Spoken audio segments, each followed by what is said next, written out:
Welcome to Audible Stories. The King's Ring. Once upon a time there lived a gardener's son who wished to marry the king's daughter. She loved him too, but the king was unhappy, for he wanted his daughter to marry the son of his prime minister. The king's wise men suggested a plan. Send both suitors to a distant country. The man who returns first shall win the princess's hand in marriage. The king agreed to the contest, but he gave the prime minister's son a strong young horse and a purse full of gold. And he gave the gardener's son a lame old horse and some copper coins. "Off you go," the king said. "Whichever man returns first shall marry the princess. Be brave, and remember I love you," the princess told the gardener's son. "Come back soon, I will be waiting." The prime minister's son galloped away and soon reached a fountain where a beggar woman called, "Good day, sir. Please help me. I'm dying of hunger." "Leave me alone," said the prime minister's son, and he and his horse pranced off. That night the gardener's son and the old lame horse reached the same fountain. When the beggar asked for help, he said, "Climb up behind me and come with me. I shall help you find some food." Together they rode to a faraway kingdom. The prime minister's son was there already, staying in a grand inn. The gardener's son and the old woman found shelter in a tumble-down shack. In the morning the gardener's son heard the local king's heralds blowing their horns and crying, "Our king is ill and will reward anyone who returns the strength of youth to him." The old woman whispered instructions to the gardener's son, and by following these words of wisdom, the gardener's son cured the king. In return, just as the beggar woman had instructed, the gardener's son asked for the king's bronze ring. This king ring was with the power to give its owner anything and everything he wanted. The king did not want to give up his ring, but as he had promised, and so the gardener's son took his ring and wished himself, just as the beggar woman had instructed, a handsome ship of gold with silver masts and silken sails. On this ship he sailed back home. The king was so impressed by the gardener's son's grandeur that he agreed to let him marry the princess. For a long time everyone was glad. But the prime minister's son was not happy, and so he approached an old magician who had studied the art of black magic. When they learned about the powers of the king's bronze ring, the old magician longed to have it, and he began to plot. One day, the gardener's son set off on his golden ship to sail to a nearby island. That same day the old magician caught some beautiful red gold fish. He stood outside the palace, offering the fish for sale.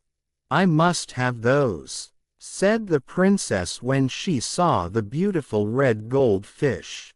The old magician agreed to sell them, but in return he insisted she give him the bronze ring.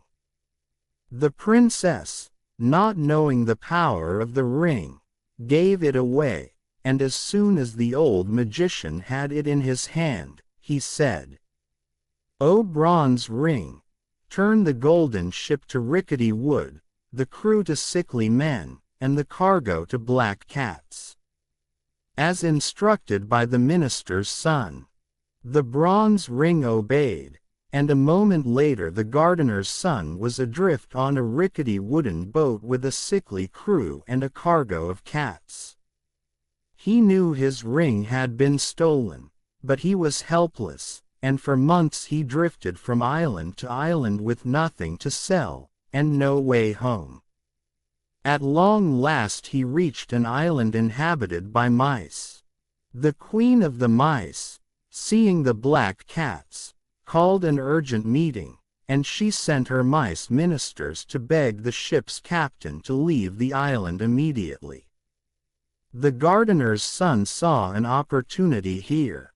"I shall leave urgently," he said, "but on the condition, you certainly bring back a bronze ring stolen from me." Now it happened that the three mice from a faraway country, one blind, one lame and one with cropped ears, knew precisely who had the king ring and how to rescue it. They prepared a boat and sailed to the old magician's land. The lame mouse and the mouse with cropped ears went stealthily to the old magician's house, leaving the blind mouse behind to guard their ship. The wicked old magician was asleep with the bronze ring in his mouth for safekeeping, but the mouse with cropped ears carried a lamp of oil and a bottle of pepper. She dipped her tail in the oil and then in the pepper and held this to the old magician's nose. He sneezed and the bronze ring jumped out of his mouth. The lame mouse caught it and carried it to the ship. The three mice set sail in a favorable wind. "Now, who shall take credit for rescuing the ring?" they asked as they sailed. "I shall get the credit," said the blind mouse. "Without my watch our boat would have drifted to sea." But the mouse with cropped ears said, "No, I must get the credit. I caused the king ring to jump out of the sorcerer's mouth." And the lame one cried, "No, never, it was me who ran off with the king's ring." They began to fight, and as they fought, the ring fell overboard, just as their ship approached a faraway shore. The mice landed and walked sadly along the shore, mourning on their loss. When they came upon a dead fish, the blind mouse saw and began to eat it, for she was angry and hungry. She bit into something hard and cried, "It's the bronze ring." So it was the blind mouse who actually got the credit for rescuing the ring. The three mice joyfully boarded their boat and sailed to their island. When the gardener's son took the bronze ring, he cried, "Let my ship appear as it was before." The gardener's son's vessel again turned into a wonderful golden ship with a strong, brave crew.